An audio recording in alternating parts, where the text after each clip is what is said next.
Hello everyone, welcome back to our channel நினைத்தது நடக்கும். இன்றைக்கி நம்மளோட வீடியோவில் என்ன பார்க்க போகிறோம் அப்படின்னா, ஒன்ஸ் இம்ப்ளான்டேஷன் ப்ளீடிங் அப்படி இல்லைனா இம்ப்ளான்டேஷன் ஸ்பாட்டிங் ஆனதுக்கப்புறம் நம்ம எப்போ நம்மளோட ப்ரெக்னென்சியை கன்ஃபார்ம் பண்ணலாம், எப்போ யூபிடி அதாவது யூரின் ப்ரெக்னென்சி டெஸ்ட்டு கிட்டு நம்ம செக் பண்ணி பார்த்தோம் அப்படின்னா நமக்கு அது பாசிட்டிவ் ரிசல்ட் வரும், எத்தனாவது நாளில் செக் பண்ணணும், ரெண்டாவது அந்த ப்ளீடிங்கோ இல்லை அந்த ஸ்பாட்டிங்கோ இருக்கும் பொழுது நம்ம செக் பண்ணலாமா, செக் பண்ணால் பாசிட்டிவ்னு வருமா வராதா அப்படிங்கிற கேள்விகளுக்கெல்லாம் நம்ம இதில் பதில் பார்க்க போகிறோம்.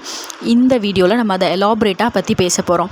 ஏற்கனவே இம்ப்ளான்டேஷன் ப்ளீடிங் அப்படி இல்லைனா ஸ்பாட்டிங் அப்படின்னா என்ன அப்படிங்கிறத நல்லா புரிஞ்சுக்கிறதுக்காக ஒரு வீடியோ போட்டிருக்கேன். அந்த வீடியோ போய் வேணுன்றவங்க போய் பாருங்கள். அப்படி இல்லைனா இந்த வீடியோவிலே ஒரு ஷார்ட்டாக இம்ப்ளான்டேஷன் ப்ளீடிங் அப்படின்னா என்னங்கிறத சொல்கிறேன். ஒவ்வொரு மந்த்தும் கப்புள்ஸ் குழந்தைக்காக ட்ரை பண்ணும் பொழுது அந்த மாதம் நடக்கக்கூடிய ஓவுலேஷனை அவங்க யூட்டிலைஸ் பண்ணியிருந்தாங்க அப்படின்னா, அதில் கரு அவங்க உண்டாகி இருந்தாங்க அப்படின்னா, அந்த உண்டான கரு அவங்களுடைய ஃபெலோப்பியன் டியூப்லேருந்து கொஞ்சம் கொஞ்சமாக மிதந்து அவங்களுடைய கர்ப்பப்பையோடைய உட்செவரான எண்டோமெட்ரியம் லைனிங் அப்படின்னு சொல்கிற ஒரு ரத்தம் சேர்ந்த ஒரு தடிமனாக இருக்கக்கூடிய ஒரு படலத்தில் பதியும். அந்த மாதிரி பதியும் பொழுது அந்த இடத்துல இருக்கக்கூடிய ஒரு சின்ன இரத்த கசிவு தான் இம்ப்ளான்டேஷன் ப்ளீடிங் அப்படி இல்லைனா இம்ப்ளான்டேஷன் ஸ்பாட்டிங்னு சொல்லுவாங்க. அடுத்தது இந்த இம்ப்ளான்டேஷன் ப்ளீடிங்கோ இல்லை இந்த இம்ப்ளான்டேஷன் ஸ்பாட்டிங்கோ வந்துடுச்சு அப்படின்னா எல்லோரும் ரொம்ப பயப்படுவாங்க, நமக்கு பீரியட்ஸ் ஆகிட்டோமோ. அப்படி இல்லை அப்படின்னா ஒரு சிலருக்கு யூபிடி டெஸ்ட் பண்ணதுக்கப்புறம் கூட இது வரலாம், இந்த மாதிரி ஸ்பாட்டிங்ஸ் வரலாம். அப்படின்னா நமக்கு மென்சஸ் ஆகிடுச்சு, ஒரு வேளை அபார்ட் ஆகிடுச்சு அப்படிலாம் சொல்லி நினைப்பாங்க. யாரும் பயப்பட வேண்டாம், அந்த மாதிரிலாம் இல்லை, கன்ஃபியூஷன் எதுவும் ஆகிக்காதீங்க. கொஞ்சம் பொறுமையாக வெயிட் பண்ணி உங்களுடைய ஃப்ளோ எப்படி இருக்குது என்னென்னு இருக்குன்னு சொல்லி பார்த்து பொறுமையாக அதுக்கு அடுத்த விஷயத்தை பற்றி யோசிங்க. ஒன்ஸ் இந்த மாதிரி இம்ப்ளான்டேஷன் ப்ளீடிங் ஆயிடுச்சு சிஸ்டர், எனக்கு ஆகிட்டு நின்றுச்சு, இப்போ நான் என்ன பண்ணணும், இப்போவே நான் டெஸ்ட் பண்ணி பார்க்கலாமா அப்படின்னு ஒரு சிலர் சொல்லுவாங்க. முதல்ல நல்லா இந்த ப்ராசஸை புரிஞ்சுக்கணும். முதல்ல அங்கே இம்ப்ளான்டேஷன் அப்படிங்கிறதே என்னென்னா கரு போய் பதியுது. அப்படிங்கும்போது அங்கே பதிஞ்சு அது நல்லா வளர்ந்ததுக்கப்புறம் தான் நம்ம யூபிடி டெஸ்ட் பண்ணி பார்த்தோம் அப்படின்னா, அந்த யூபிடி டெஸ்ட்டு கிட்டங்கிறது அந்த ஹெச்சிஜி ஹார்மோனை ஐடென்டிஃபை பண்ணி இவங்க கன்சீவாக இருக்காங்க இல்லை அப்படிங்கிறத தெரிய வைக்கும். அப்படின்னா நம்ம பதிஞ்சு அது வளர்கிறதுக்கு கொஞ்சம் டைம் கொடுக்கணும். ஒரு சிலர் என்ன பண்ணுவாங்க அப்படின்னா, அவங்க மென்சஸ் அதாவது அந்த ப்ளீடிங் டைம்லேயே செக் பண்ணி பார்த்துருப்பாங்க. பார்த்த உடனே அது நெகட்டிவ்னு சொல்லி வந்துடும். அப்படி இல்லைனா ஃபெயிண்ட் லைன் மாதிரி கூட காட்டலாம். உடனே எனக்கு ஏதாவது ஆயிடுச்சா அப்படின்னு சொல்லிட்டு பயந்துக்குவாங்க. அந்த மாதிரிலாம் பயப்பட வேண்டிய அவசியமே இல்லை. கொஞ்சம் உடம்புக்கு அதுக்கான டைமை கொடுக்கணும். உங்களுடைய கரு அப்போ தான் பதியவே ஆரம்பிச்சிருக்கு. அப்படிங்கும்போது அது வளர்கிறதுக்கான டைமிங்கை நம்ம கொடுக்கணும்.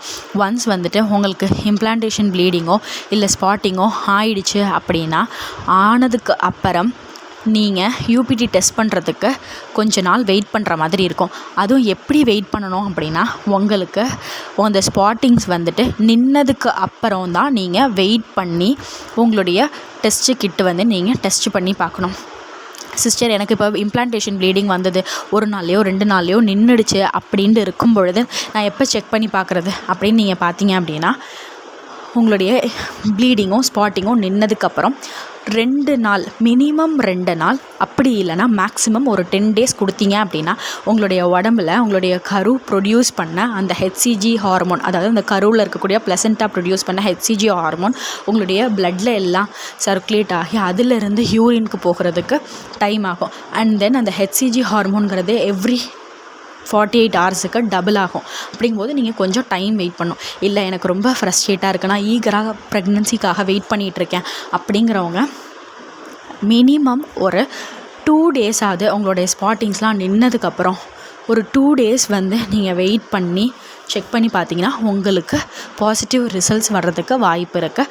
மேக்ஸிமம் 10 டேஸ் கழித்து நீங்கள் டெஸ்ட் பண்ணி பார்த்தீங்க அப்படின்னா உங்களுக்கு கண்டிப்பாக பாசிட்டிவ் ரிசல்ட்ஸ் வர்றதுக்கு நிறையவே சான்சஸ் இருக்குது. அண்ட் அது பாசிட்டிவாகவே போய் முடியலாம்.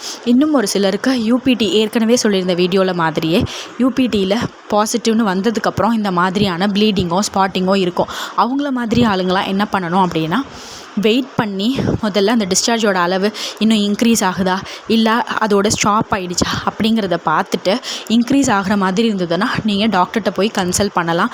அப்படி இல்லை ஸ்டாப் ஆகிடுச்சு அப்படின்னாலும் நீங்கள் பயப்படலை அப்படின்னா நீங்கள் தாராளமாக வெயிட் பண்ணி கூட போய் டாக்டர் பார்க்கலாம். அப்படி இல்லை எனக்கு கொஞ்சம் ஃப்ரஸ்ட்ரேட்டாக இருக்குது, நான் ரொம்ப நாள் கழித்து கன்சீவ் ஆகிருக்கேன் அப்படிங்கிற மாதிரி ஃபீல் பண்ணுறவங்க தாராளமாக உடனே கூட போய் டாக்டர் போய் பார்க்கலாம். அவங்க ஸ்கேன் பண்ணி பார்த்துட்டு எப்படி இருக்குது என்னன்னு சொல்லிட்டு சொல்லுவாங்க. ஸோ இதுலேருந்து என்ன புரியுது அப்படின்னா, ஒன்ஸ் உங்களுக்கு ப்ளீடிங்கோ ஸ்பாட்டிங்கோ இருக்குது அப்படிங்கும்போது கொஞ்சம் நீங்கள் வெயிட் பண்ணணும். மினிமம் 2 டேஸில் இருந்து மேக்ஸிமம் 10 டேஸ் வரைக்கும் வெயிட் பண்ணிங்க அப்படின்னா உங்களுக்கு நல்ல ரிசல்ட்டு கண்டிப்பாக கிடைக்கும்.